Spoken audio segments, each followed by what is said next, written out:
You dared to harm Charlotte, so you deserve to be abused by many. He kicked my swollen abdomen, and the whip lashed my flesh until it was a bloody mess. I'm pregnant with your child. He sneered, a more intense cruelty hardening his face. Throw her into the brothel. Let her know what a fate worse than death feels like. But he didn't know Charlotte wasn't pregnant at all, and the blood from my abdomen was staining the pavement stones beneath his feet. Under's command, I was dragged into the brothel, left to the whims of the madam and patrons. My clothes were torn to shreds, my fair skin covered in whip marks. They pressed a cigarette to my nipple, and I let out a piercing scream. You woman, when you come here, you serve the patrons obediently, or you'll regret it. She used a pipe to force open my mouth, then poured medicine down my throat to mute me, leaving me unable to speak a word.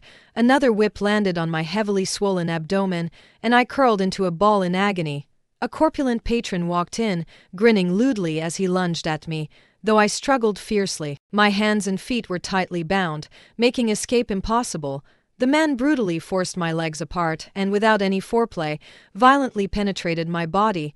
The tearing pain made me scream, but he continued to thrust harder with each movement. The bed sheets beneath me were stained red with blood. I was on the verge of collapse, but the nightmare continued. For several consecutive days, the repeated abuse by countless people made my life a fate worse than death. My already frail body was now a bloody mess, and a sharp, pulling pain pulsed through my abdomen. I knew the child was gone. I used my last ounce of strength, grabbed the broken ceramic shard from the bedside, and slashed it across my face. Blood blurred my vision, but those animals didn't let up. They only intensified their brutalization of my body. I bit down on my molars, swallowing my last breath amidst the excruciating pain and despair. Under the scorching sun, my soul hovered in the filthy, dark alley behind the brothel in Viridia City's old district. Beside me lay my bloody, fly-infested corpse. In life, I was so noble and dignified, but now I could only rot in this vile place. It had been 7 days since Marcus threw me into the brothel. During these 7 days, I endured unimaginable humiliation. I clutched my chest, my heart twisted in anguish. Rage, humiliation, and resentment filled my entire being, but I was dead. There was no chance for revenge. Just when I thought I would be forever forgotten in this living hell, a familiar figure appeared at the alley entrance. I struggled to lift my eyes, to clearly see the face of the newcomer.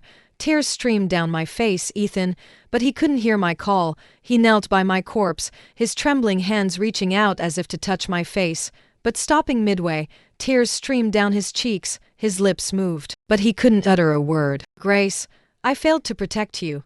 It's all my fault. You've suffered so much. I stared at him blankly, overwhelmed with emotions. From the day I had an arranged marriage to Marcus, I had cut off all contact with him. I understood his affection for me, but I couldn't allow him to be dragged into my marital turmoil. I didn't even dare to inquire about him, fearing Marcus's wrath would fall upon him. Yet, he still worried about me in silence. I understood all of this. A gust of wind scattered the flies from my corpse, revealing my bloody, disfigured face. I couldn't bear for him to see me in this state and frantically turned, crying out loudly, don't look at me. But I no longer had a physical form, so I couldn't block his view. Ethan's pupils constricted, and tears poured down as he quickly covered my body with his coat. He trembled as he embraced my broken body. Blood instantly soaked his clothes. Dark clouds covered the scorching sun. He held me, trembling uncontrollably, consumed by grief. Grace, I'm too late. It's all my fault. You've suffered so much. Suffered? How could that one word encapsulate the pain I had endured? Those animals treated me like dirt, wantonly brutalizing my body, but I would rather die on the spot than give in. I fought back with my last ounce of strength, only to invite more cruel torment. They broke my hands and feet, silenced my throat, and pressed cigarette after cigarette into my nipples.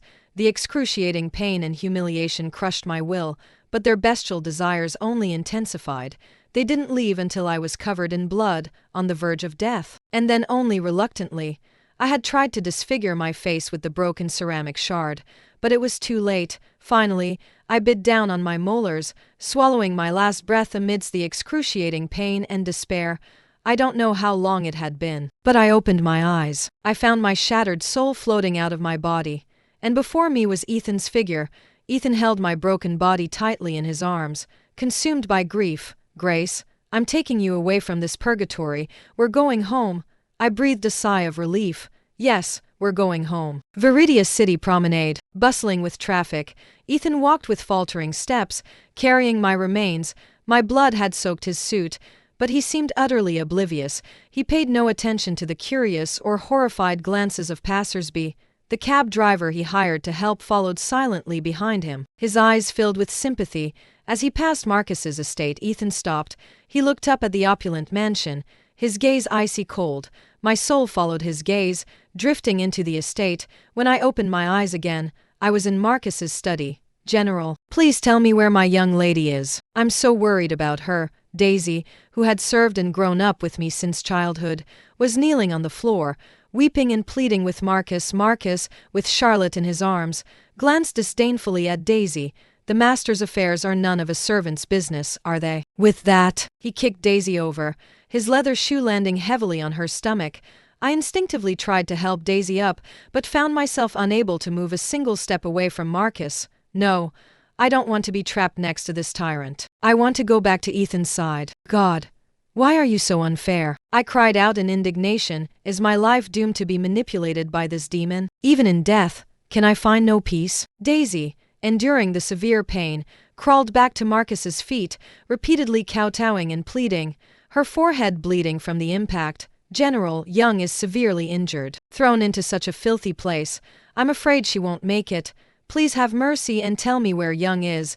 Daisy is willing to trade her life for hers. Charlotte curled her lips in disdain, tightening her grip around Marcus's neck. You low-class maid. Do you even deserve to inquire about General's affairs? Grace, that unfaithful loose woman, was having an affair with her paramour. She deserved to be thrown into the brothel. Now get out. Daisy clenched her fists and stubbornly lifted her head, looking Charlotte directly in the eye. Madam, you should speak with a conscience. My lady has always been virtuous and dignified. She would never do anything to betray General. For you to slander a loyal and good person so casually, you're even worse than a streetwalker. You low-class maid, how dare you? Charlotte trembled with rage, grabbing Daisy by her hair with one hand and choking her neck with the other. Darling, look, this is how Grace usually incites her servants. Isn't she clearly trying to oppose you? Marcus was furious. He slapped Daisy across the face. Insolent maid, daring to talk back to Charlotte. It seems I've been too lenient with you servants. Guards, strip this maid naked and throw her into the barracks. Let her taste what it's like to be abused by many. I was terrified, desperately trying to shield Daisy. No, Marcus, you animal, let Daisy go. You can't ruin her like this. But my efforts were futile. The guards dragged Daisy away. Daisy screamed piercingly, yet she didn't forget to plead. General, Young is innocent. Even if you take my life, I must clear Young's name. Charlotte leaned close to Marcus's ear, speaking softly. Darling, we can't keep this maid. It would be terrible if outsiders knew how we dealt with Grace, that loose woman. Marcus's face darkened, and he subtly nodded. Drag her away and beat her. But don't kill her. Let her recover, and then beat her again. I stared at them intently, cursing hysterically. Marcus, Charlotte, you despicable pair, utterly devoid of conscience. I'll haunt you as a ghost. One day, someone will expose your crimes and make your lives a fate worse than death. I was filled with indignation and grief, yet powerless, in this luxurious mansion. An nauseating stench of crime and decay permeated, and once cherished memories were brutally torn to shreds by cruel reality. Oh, heaven! Why must I endure such inhuman torment? What sin did I commit to suffer such harm? Neither living nor truly dead, I floated alone between two worlds. Utterly helpless, late at night, in the quiet of the night, I huddled inside the estate, watching Charlotte toss and turn in bed. Finally, she abruptly opened her eyes, a cunning smile playing on her lips. She suddenly shrieked and sat bolt upright, her face filled with terror. Marcus was woken up. He quickly put his arm around her shoulder, his tone tinged with impatience. Another nightmare. It's been so long. How much longer are you going to dwell on it? Charlotte looked at him pitifully, tears streaming down her face. Darling, I dreamed of our child again. He was so pitiful, covered in blood, calling Daddy, Mommy. My heart is broken. Marcus sighed and pulled her into his embrace. All right. Tomorrow we'll go to the city temple to light a candle and offer prayers for him, and then observe a solemn period for a few days to ensure his spirit in heaven doesn't bother you anymore. Charlotte nodded, sobbing, a fleeting look of triumph in her eyes. I instinctively touched my abdomen, my heart twisted in anguish. My child, you died in the womb, never to see the light of this world. Your death was so tragic, so unjust. You didn't even have a chance for your father to know of your existence, indirectly killed by that malicious woman. Marcus abruptly threw back the covers and said coldly, Grace, that loose woman, dared to scheme against you and harm our child. I shouldn't have let her off so easily. When I find her, I will make her life a fate worse than death. I'll make her kneel before you and kowtow, admitting in front of everyone that she killed our flesh and blood. Then I'll throw her into prison and let her taste torture too. I sneered. This demon, as expected, was already planning how to humiliate me again. It was laughable that he felt no guilt, as if I had truly orchestrated Charlotte's harm. That day, when Charlotte returned from her outing, she only had a few minor injuries, sustained from struggling with the kidnappers, but treasured her, wishing he could hold her in his palm and cherish her. I was pregnant, yet he didn't even spare me a glance. I had wanted to find a private moment to tell him about my pregnancy. But then the news of Charlotte's disappearance arrived. He instantly panicked, rushing out without even turning his head. Before leaving, he looked at me suspiciously, as if doubting that I, his legitimate wife, would harm his favored mistress. I knew that in his heart. I was already incomparable to Charlotte, and I didn't want to invite humiliation, so I simply stayed quietly in my room, waiting for him to come to me. Who knew what awaited me was his furious scolding. He accused me of being vicious and orchestrating Charlotte's abduction. I was utterly astonished and argued a few times, but his anger only intensified. I couldn't stand it and suggested reporting to the authorities, but he claimed I had ulterior motives, wanting to use the authorities to humiliate Charlotte. I was confined to my room, listening to the incessant sounds of whipping and screams from the courtyard. It turned out he was personally interrogating the servants who had colluded with the kidnappers, forcing them to confess that they were acting under my instruction. My heart turned to ashes. I realized he was determined to frame me. As expected, the servants, unable to withstand the torture, all confessed that I had instructed them, saying that I had long disliked Charlotte and constantly opposed her. Even more ridiculous, they claimed that my nanny was the mastermind. I didn't know when my normally timid nanny had become so capable. Marcus was enraged. That night, he ordered Nanny to be dragged to the back garden, where she was whipped until her skin was torn and flesh flew. I could hear Nanny's agonizing screams clearly from my room. I pounded on the door like a madwoman, shouting hoarsely, but no one listened. After a final muffled thud, I heard no more from Nanny. I collapsed on the ground, tears streaming down my face. Nanny, who I had relied on for over a decade, was beaten to death, and I was powerless. To save Nanny, I even voluntarily confessed, but they didn't even bother to listen to a word I said. Nanny's corpse was dragged out of the estate and casually left on the street to be trampled by carriages and horses. I don't even know where she was buried. Marcus gently coaxed Charlotte in his arms, lightly patting her back. Seeing her gradually calm down, he quietly got out of bed, put on his coat, and went to the living room. He sat down at the coffee table, impatiently tapping the surface with his knuckles. A dark shadow silently emerged from the secret compartment. That was Marcus's trusted bodyguard, who had been by his side since he was a wealthy young master, having watched him rise to power step by step. Grace, that loose woman, where is she now? Marcus asked casually, but his eyes were fixed on the shadow guard. The shadow guard was silent for a moment, then replied in a low voice, General, this afternoon, your subordinate heard on that Ethan was seen walking through the district streets carrying a woman covered in injuries. Some say the woman seemed to have been dead for several days. Dead? Marcus sneered. A high-ranking official's daughter. How could a few patrons possibly take her life so easily? He paced the room with his hands behind his back, his tone contemptuous. Besides, even if I didn't act, would Ethan, that devoted fool, just stand by and watch her die? The shadow guard hesitated, then bravely said, But Marcus, your subordinate heard that the woman was stripped naked and had no money. This seemed to have given her some unknown medicine, and she couldn't make a sound for days. Marcus stopped in his tracks, his face darkening. What did you say? Stripped naked? Given medicine? Who gave you this information? General, the news came from our contacts in the White. It is said that when the woman was discarded, she was no different from a beggar. Marcus angrily cut him off. Nonsense. Even if Grace was down on her luck, her body wouldn't be for those stinking beggars to ruin. He savagely kicked the lounge chair beside him. The shadow guard immediately fell silent, Lowering his head, after a long while, Marcus finally snorted, then continued. I think it's probably a setup by Ethan and the Hayes family, deliberately trying to provoke discord between me and Grace. They don't even think, if it weren't for her father's sake, would I, General, marry a woman foolishly trying to stop a giant like her. I watched from the sidelines, finding it utterly ridiculous. Marcus spoke as if he valued my father, but in reality, he was merely coveting the Hayes family's influence. Ethan and I were mutually in love, yet we were forcibly separated by this marriage. Now I lay dead in the streets, and you still have the audacity to claim I'm acting. The shadow guard hesitated repeatedly, then said in a low voice, General, your subordinate believes this matter might not be so simple. Although Grace is from a prominent family, even with Mr. Ethan's care, I'm afraid she couldn't withstand such humiliation. Silence. Marcus erupted in fury. How dare a servant like you arbitrarily speculate about my woman? Ethan, that penniless scholar, what capabilities does he have? He just thinks he's something for cozying up to the Hayes family's daughter.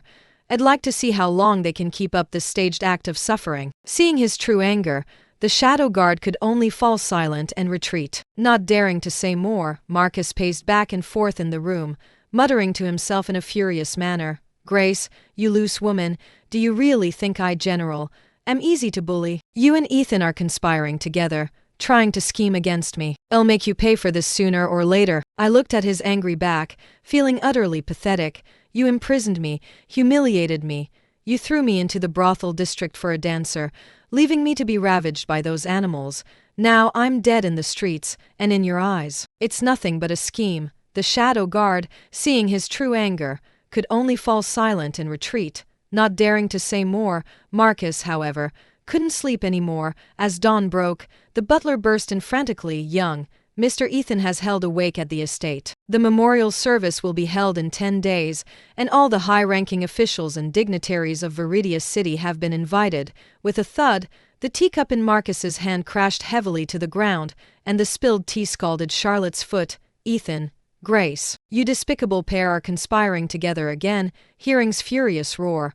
I honestly wondered if he had lost his mind.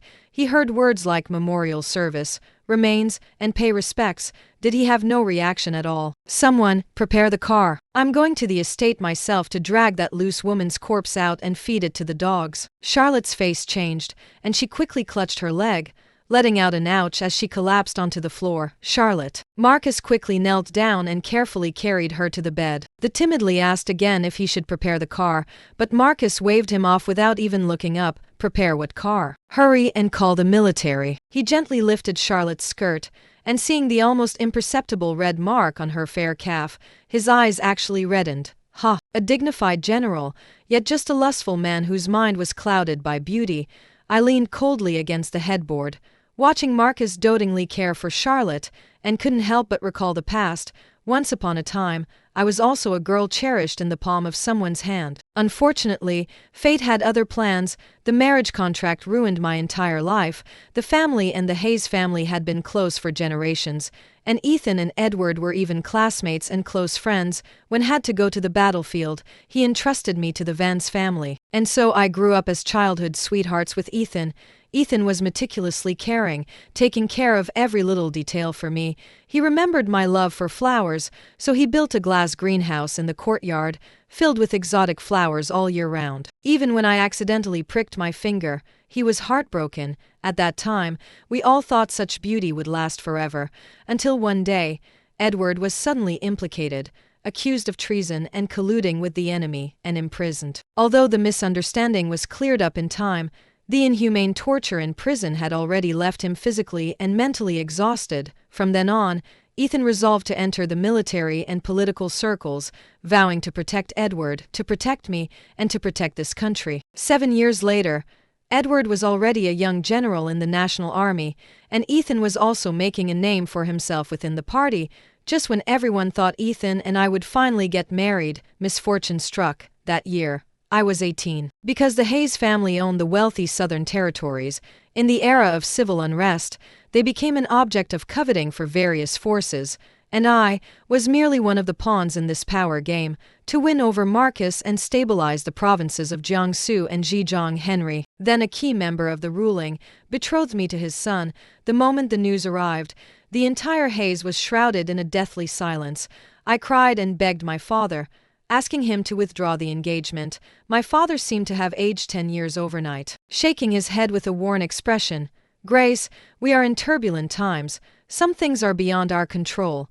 Later, Edward wanted to join the military department to resist the marriage, but I stopped him. Ethan, however, pleaded with me to elope, with reddened eyes. I simply said, in turbulent times, one is powerless to control one's fate, and so, I became Marcus's wife. In the beginning, Marcus still valued this political marriage, as the Hayes family was a significant asset to him, but as the situation gradually became clear, his ambitions swelled, and he grew increasingly impatient with me. Finally, one day, he brought back a dancer, Charlotte, and I completely became a mere ornament in Marcus's estate.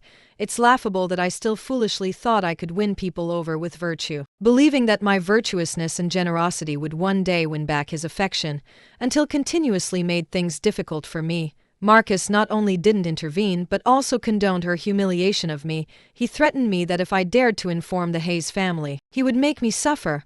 I had no choice but to swallow my anger, never daring to disobey him again. For my own protection, and for the Hayes family, I chose to endure, but even so, he still wanted to kill me. An urgent telegram from the National arrived at Marcus's estate, ordering Marcus to report to the city immediately.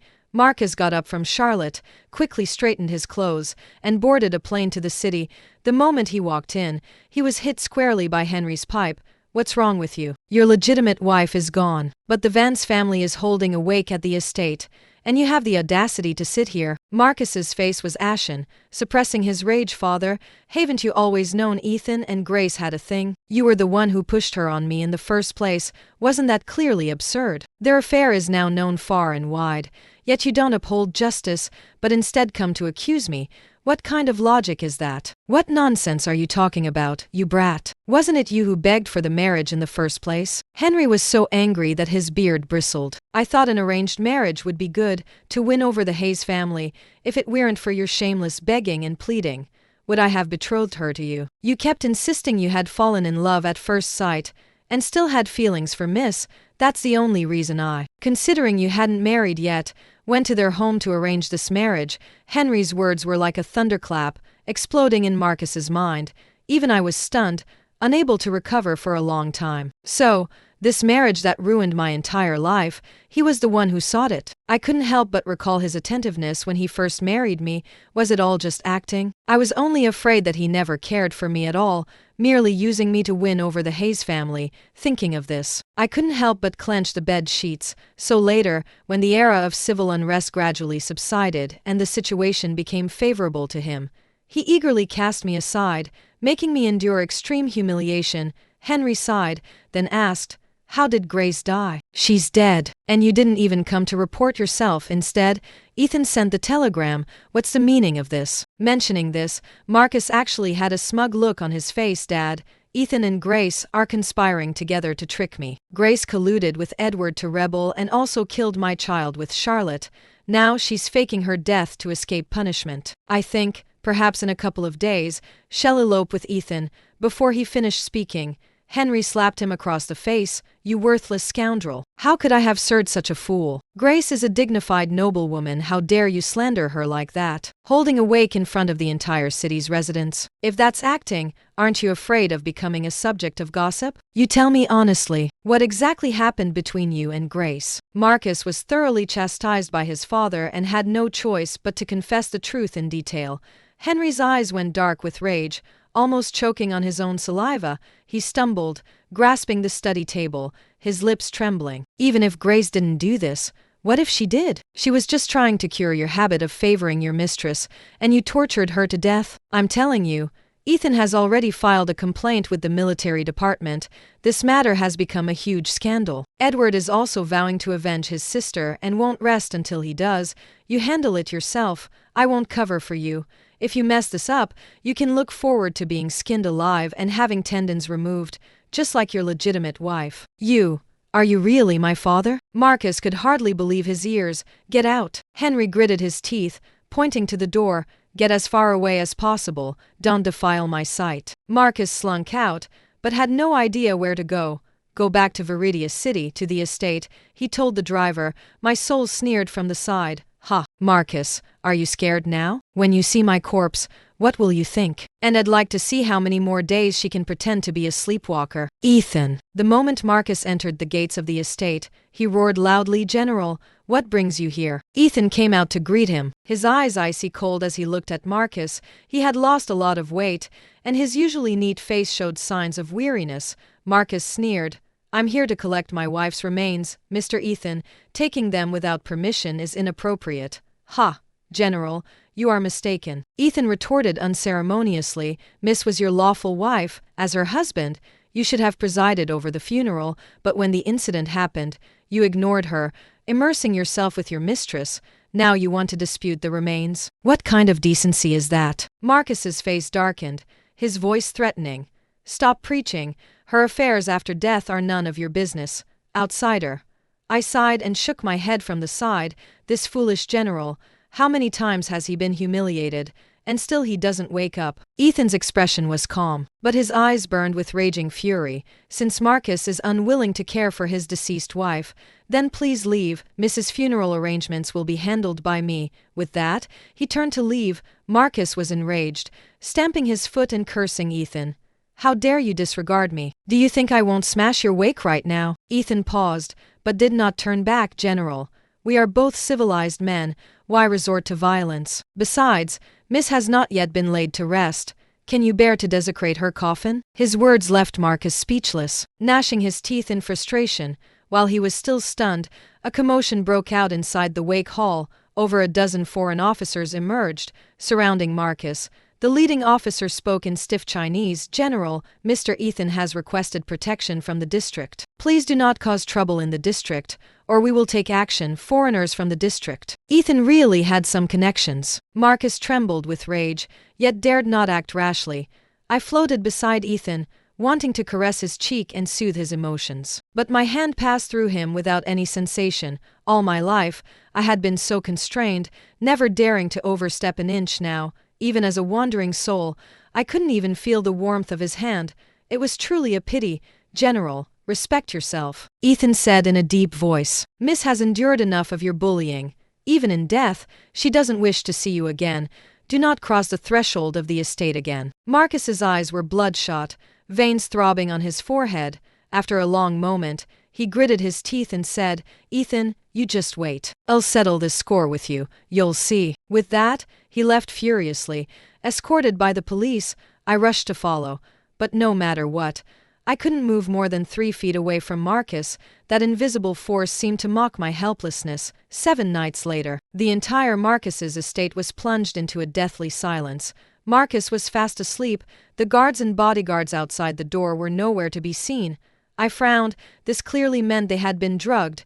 Just as I thought that, Edward's figure appeared by the bed. I was overwhelmed with emotions. Since joined the military, we had always been separated more often than together. By now, it had been a year since I last saw him. He had darkened quite a bit, and his military uniform made his brow bones look even sharper. How did this person grow to resemble father more and more? With tears in my eyes, I smiled faintly as I carefully examined his features, but he slowly pulled out a handgun, as if to finish off the 2 people in the bed. Brother, what are you doing? Killing a general is a grave crime. Don't be foolish. I was frantic, pacing back and forth, yet utterly helpless. This feeling of powerlessness was too painful. Fortunately, just as the gun was about to be aimed, he stopped. Click. A bullet sharply chambered.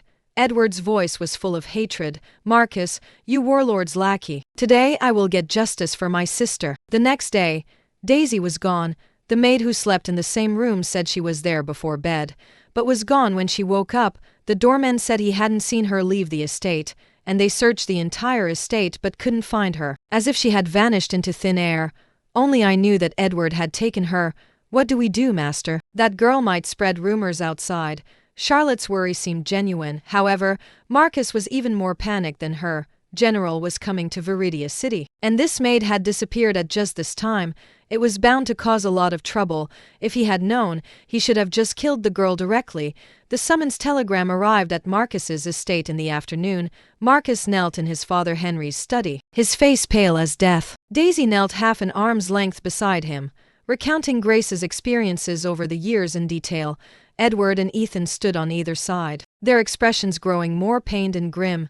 Henry's gaze cut into Marcus like a knife. Marcus's ears rang, unable to utter a word. "You worthless scoundrel, is this how you treated your legitimate wife, the dignified daughter of a high-ranking official in the ruling? Breaking her legs, forcing her maid and nanny to their deaths, making her kneel to your low-class mistress, and even throwing her into the brothel. How dared you? How could you be so vicious?" The cane flew again. This time, the force was much greater than before. Not only was Marcus knocked to the ground, unable to get up for a while, but the cane itself broke into two. Edward and Ethan glanced at him expressionlessly, and seeing the blood gushing from his head, they did not suggest Henry call a doctor. Instead, Edward stepped forward and bowed his head before Marcus. "General, I beg you to grant Grace's divorce, since Master detests my sister so much. I don't wish for my sister to die with resentment. I implore General to grant us this." My heart was filled with immense gratitude. Even though I was just a wisp of a departed soul, Edward was still thinking of me. Henry sat back in his armchair, his face ashen, forcing down a mouthful of saliva. "This marriage was arranged by our two families' elders, and I, General, also bear responsibility. Don't worry, I will give your sister justice." Edward bowed deeply. "Thank you, General." Only then did Henry remember to call a doctor for his unfilial son. When I received the divorce papers, my soul instantly felt a wave of relief, as if a certain restriction had been lifted. I tried to move further away from Marcus, and I found that I was truly free, just as I rejoiced. I saw Edward coldly gripping Marcus's shoulder. "Young Marcus hasn't even looked at my sister once, as husband and wife. It's too callous not to see her one last time, before could refuse." Edward had already dragged him into the car. I looked at my brother's car, then at Ethan's, and finally chose to sit beside Ethan. He was dressed in black, his brow furrowed with an unshakable sorrow, and I, at last, could openly lean on his shoulder and pour out the longing of all these years. Daisy sat across from Ethan, her tears flowing incessantly throughout the ride. "Sweetheart, stop crying. From now on, you'll be with Edward. He'll take good care of you." I sighed, wishing I could wipe away her tears as I used to. This young girl, she's always been a crybaby. What are we going to do with her? I leaned in close to Ethan's ear and whispered, "Ethan, please look after Daisy for me. Find her a kind and loving home. Don't let her suffer anymore." Ethan's fingers twitched, and his eyes welled up. "Grace suffered so much all these years. Why didn't you let me know?" "Sir, it wasn't easy for you in politics. If word got out you were colluding with a general's wife, you would certainly become a subject of gossip. Miss didn't want to implicate you." Ethan bent over, his fingers resting on his forehead, large tears falling onto the leather seat when the coffin lid was opened. Marcus took one look and screamed. Rushing out of the wake, he knelt beside the car, vomiting uncontrollably. My brother followed closely. "What? General, are you disgusted?" Marcus, his face pale and eyes bloodshot, looked at my brother. "That's not Grace. How could Grace look like that?" This time, even Ethan couldn't hold back. With his long legs, he crossed the distance to Marcus in a few strides, grabbed his collar, dragged him back to the wake, and forced his head down to look into the coffin. "Look closely again. This is Grace, the woman you killed." The wounds on her face were self-inflicted with glass, to avoid further humiliation. "Do you want to see the autopsy report, huh?" He pulled a document from his pocket and slammed it into Marcus's face. "You brute. How could you lay a hand on your own pregnant wife? Didn't you know Grace was carrying your child?" Marcus was struck as if by lightning. He shouted, pulling away from Ethan, yelling in disbelief, "Impossible. That's absolutely impossible. How could I not have known she was pregnant? And those madams and thugs wouldn't dare touch her. I was just trying to scare her. Who told her to lay a hand on Charlotte?" "Of course you didn't know. Miss wanted to tell you. But as soon as you heard Charlotte was in trouble, how could you still care about Grace?" Daisy was so enraged she slammed her cane against the floor. My brother held her hand and instructed someone to help her rest. "Don't worry, Daisy. We'll avenge Grace for her." Marcus's breathing became ragged, and his eyes darted nervously. Suddenly, he grabbed Ethan's lapels. Why blame only me? Weren't you the best informed? Weren't you to having an affair behind my back? Why didn't you save her? Ethan could no longer restrain his rage. He knocked Marcus to the ground with a punch, then straddled him, repeatedly striking his face. She's dead, and you're still slandering her. Are you even human? She broke off contact with me the day you two got married. She was the epitome of grace and propriety. Why did she have to suffer your suspicion and torment, you scum? Marcus, bruised and swollen, had already passed out from the beating. My brother and Ethan sat side by side at my grave. I leaned weakly on Ethan's shoulder. My brother gave a wry smile, looking at him. You're really risking your life, hitting a son of a general like that, Ethan scoffed. From the day Grace died, I've had nothing left to fear. My heart warmed, and I softly chided, fool. Exchanging your life for his would be letting him off too easy. Ethan was silent for a long time before he finally murmured, Edward, these past days, I've been wondering if Grace wouldn't have been sacrificed if I hadn't stepped into this political maelstrom. It was my arrogance that harmed her. I shook my head repeatedly. How could this fool think such a thing? How could he blame himself for my death? My brother punched him on the shoulder. If we're talking about responsibility, I, her own brother, am the real culprit. It was my joining the army and then gaining military power that forced Grace into the shackles of political marriage. They exchanged wry smiles, tears welling in their eyes. I truly didn't want to see them like this. I still remembered them as spirited and vibrant youths, sharing drinks and laughter, their smiles once brighter than the rising sun. When awoke, he was already on the rooftop of his estate. He had been hit by a tranquilizer dart gun, unable to speak or move, only his eyes burning with fury. But it wasn't long before the fire in his eyes died down. He watched a dark figure sneak into Charlotte's bedroom.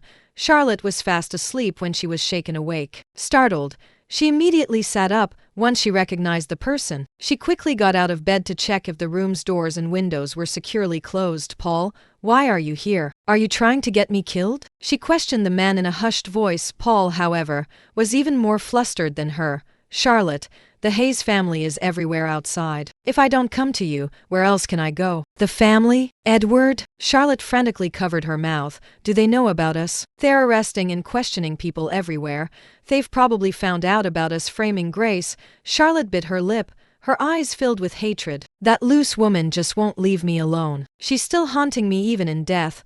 Paul put his arm around her waist. You're no different. To marry Marcus, what haven't we done? Hiring assassins, hiring thugs for robbery, even getting rid of your child. We've taken plenty of risks over the years. Now your husband's been pushed to the brink. Don't abandon me. After saying this, he bit Charlotte's earlobe. Marcus and I simultaneously turned our attention to him. Now his breathing was heavy, and his eyes were wide, as if he couldn't believe what he was seeing. Charlotte gave a coy gasp and pushed Paul away. Don't get ahead of yourself. Do you think I don't know what you're up to? Let me tell you, you can't stay at Marcus's estate. If anyone recognizes you, we're both finished. Then what do you suggest we do? Paul, enraged and humiliated, plopped onto a chair, looking completely defiant. Charlotte narrowed her eyes, a cold glint flashing across them. All right, you'll hide in the estate tonight. Tomorrow morning, I'll give you bank notes, and you'll get out of Viridia City as fast as you can. Don't ever come back. Paul scoffed. Fine, you'd better give me enough money to get rid of me, or I can't guarantee what he'll say. He held up 5 fingers. Charlotte's face darkened, but she still nodded. While she went to get the money, Ethan scoffed at Marcus. Now you know who cuckolded you, and who harmed Grace, don't you? When returned, he was dragging Paul by the hand. Marcus glared at him darkly. This brute, leave him to me, you have the nerve? Edward scoffed. You're no different from him now. Marcus choked, then roared tremblingly, I am general. But no one paid him any mind. The group arrived at the Hayes family's private cells late that night. Inside the cells, besides 2 rows of iron cages, there were various torture instruments. Several iron cages held people, all on the verge of death. I couldn't help but stop, my heart trembling. Weren't these the thugs who tortured me at the brothel that day? Ethan glanced at Marcus and said flatly, these men were captured by Edward after a great deal of effort. I just interrogated them. They've revealed quite a bit of information. He stepped forward, grabbed a thug by the collar, and raised his whip, lashing him repeatedly. The man screamed incessantly, begging for mercy. Sir? I've told you everything. That woman was framed. It was that loose woman, Charlotte. She paid us money to ruin that woman. She also said we could split the money we extorted from her, sir. Have mercy." Edward had caught Paul to prevent his escape and to interrogate him for information. Under's whipping, Paul quickly confessed everything. It turned out he and Charlotte were childhood sweethearts. They had been a couple since Charlotte was a socialite. Later, Charlotte said she wanted to marry into a wealthy family, so the two conspired and staged an act of suffering. Marcus had never seen such tactics and was quickly infatuated by Charlotte. He thought Charlotte was a pitiful, vulnerable woman and protected her in every way. Little did he know, this was just Charlotte's scheme. She constantly plotted against Grace, and with Marcus's affection, her ambition grew, and she began dreaming of becoming General's wife. Charlotte accidentally peeked at Grace's letter, learned she was pregnant, and immediately conceived an evil plot. She knew if Grace bore a son, she would have no more opportunities, so she forged a letter implying Grace and Ethan were having an affair, making Marcus misunderstand. She then staged a kidnapping, shifting the blame to Grace, recalling everything. Marcus finally realized he had been manipulated. He was filled with regret and hatred, almost to the point of madness. Ethan threw the autopsy report in front of him, adding fuel to the fire. I quietly walked away. The injuries described in that report would only stir up unbearable memories. Incredibly, I saw Marcus shed tears. Edward and Ethan eventually let him go. 10 days later, many generals from Viridia City came to pay respects. Marcus ordered men to carry Charlotte to the grave. Charlotte was a horrifying sight. Her legs had been severed, her eyes gouged out, and her mouth was a bloody mess. She moaned incoherently at Grace's portrait. Looking like a vengeful ghost, all the guests averted their eyes, utterly shocked.